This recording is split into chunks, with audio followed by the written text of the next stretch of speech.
ये चित्र आप लोग देख रहे हैं, सब इनको पहचानते हैं। क्या नाम है इनका? सुभाष चंद्र बोस जी का चित्र है ये।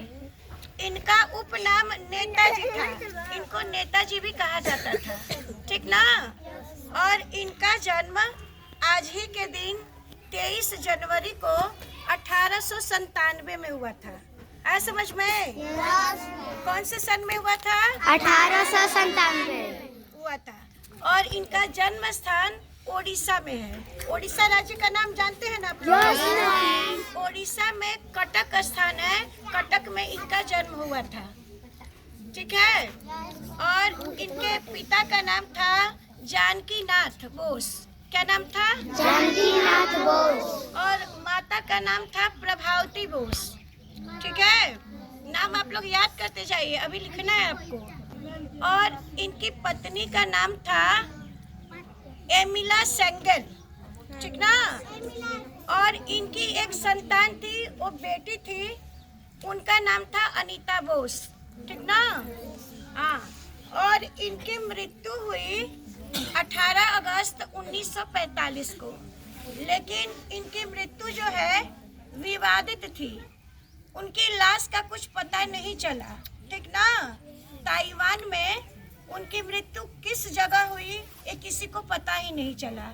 आज तक वो राज है, ठीक ना। वो कहाँ लापता हो गए किसी को पता ही नहीं चला। और इन्होंने ही आजाद हिंद फौज की स्थापना की थी। आप लोग पढ़े इतिहास में बड़े बच्चे? सवाल आता है, आजाद हिंद फौज की स्थापना सुभाष चंद्र बोस ने की थी, ठीक है। और इनका 3 नारा बहुत मशहूर है। तुम मुझे खून दो, मैं तुम्हें आजादी दूंगा। Very good. और दूसरा नारा है जय हिंद, ठीक है। और तीसरा नारा है दिल्ली चलो। है समझ में? तो आप इनका नाम, उपनाम, जन्म स्थान, माता पिता का नाम, पत्नी का नाम सब जानकारी ले लिए ना। इनके गुरु का नाम था चित्तरंजन दास। क्या नाम था? चित्तरंजन दास। ये इनके गुरु थे। और ये देश के लिए, देश की आज़ादी के लिए बहुत सारा काम किए हैं। इनके बारे में देखिए, इसमें बहुत सारा लिखा हुआ है। मैं पढ़ रही हूँ और आप लोग उसको ध्यान से सुनेंगे, ठीक है।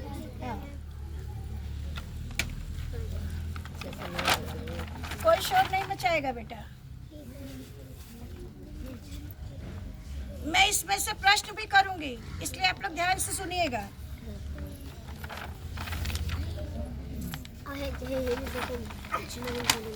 भारतीय स्वतंत्रता संग्राम के सफल सेनानी तथा आजाद हिंद फौज के संस्थापक सुभाष बाबू का जन्म 23 जनवरी 1897 में उड़ीसा प्रांत के कटक नगर में हुआ। यह भी आपको बताई ना मैं? Yes ma'am.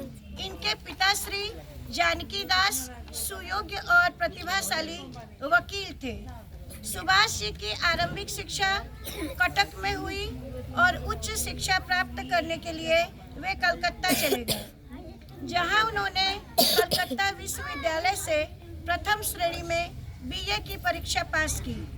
उसके बाद वह 22 वर्ष की उम्र में आईसीएस की परीक्षा पास करने के लिए 15 सितंबर सन 1919 को इंग्लैंड चले गए।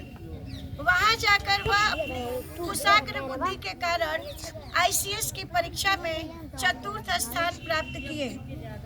जुलाई 1921 में वापस भारत आए और वो कांग्रेस पार्टी में शामिल हो गए। बहुत सारी पार्टियां होती है ना, तो वो कांग्रेस पार्टी के नेता थे। ऐसे कार्य जिन उस वक्त काफी जरूरी थी। यह कार्य थे भारत में घूम घूम कर आम जनता की तकलीफों को पता लगाना, अनुसंधान करना, अंग्रेजी सरकार से कहना कि वह जनहित में उन तकलीफों को दूर करे। भारत में आकर वह सर्वप्रथम गांधी जी से मिले। 1925 में अचानक चित्तरंजन दास का निधन हो जाने से सुभाष बाबू को काफी धक्का लगा। चित्तरंजन दास उनके गुरु थे ना, यस तो मैम। उनकी मृत्यु हो गई। सुभाष जी को बहुत बड़ा धक्का लगा। इस बीच सुभाष बाबू की कार्यनिष्ठा देखकर उन्हें बंगाल प्रदेश कांग्रेस कमेटी का अध्यक्ष बनाया गया। इस समय एक आंदोलन छेड़ा, साइमन कमीशन वापस जाओ। कौन सा आंदोलन छेड़ा गया? साइमन कमीशन वापस जाओ। इस आंदोलन के बाद वह सन 1928 में भारतीय युवा कांग्रेस के अध्यक्ष बने। उन्होंने अखिल भारतीय ट्रेड यूनियन कांग्रेस की बागडोर अपने हाथ में ली। सन 1931 तक उन्होंने वह अध्यक्ष बने रहे। सन 1938 में हरिपुर और अगले वर्ष त्रिपुरा अधिवेशन में सभापति बने, परंतु गांधी जी से मतभेद होने के कारण इन्होंने त्याग पत्र देकर मई 1939 में अपनी फॉरवर्ड ब्लॉक नामक पार्टी बना ली। इन्होंने एक पार्टी बनाई, उसका नाम था फॉरवर्ड ब्लॉक, ठीक ना। सुभाष बाबू देश की स्वतंत्रता के लिए बेचैन हो उठे। इन्होंने सुदूर विदेश में विशाल सेना का संगठन करके भारतीय इतिहास को बदलना चाहा। 26 जनवरी 1941 में ये भारत की सीमा पर पार करके जर्मनी जा पहुंचे। 5 जुलाई 1942 को इन्होंने सिंगापुर में आज़ाद हिंद फौज की नींव डाली।